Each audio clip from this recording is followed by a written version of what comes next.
Man, who were some of the big men that you looked up to when you were a fan growing up? Oh man, I can't go without saying Undertaker. The Undertaker, man. I both on, watching him in the ring and as an individual, I truly have such great admiration for him. Kevin Nash, Razor Ramon, may he rest in peace. I truly miss him a lot because I've had, since been in this business, I've had the privilege of having such great mentors who would call me and give me advice. Who else? Mark Henry, the Big Show.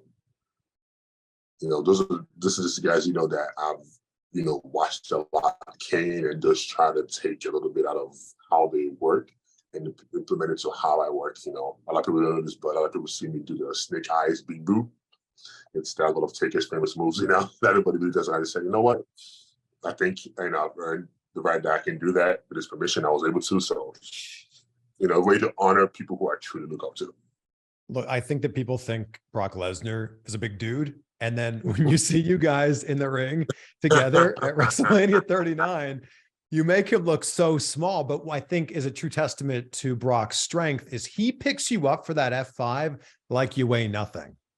That is, I was telling somebody the other day, I think the two strongest individuals I've ever been in the ring with, Brock Lesnar and Bobby Lashley. I have no idea how those guys are at the age that they are and such. And this is going to sound very coming from me because I'm also a physical specimen, but they're just such physical specimens and phenomenal athletes.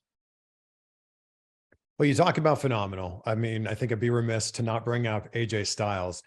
I'm really curious, what's something that you do in the ring now that is something that you learned from working with AJ?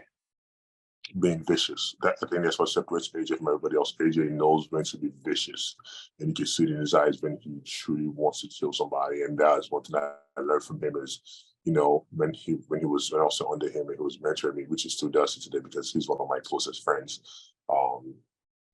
Looks like you want to kill somebody. That is the art. It's not about what you do. It's what's in here and what you convey in your eyes.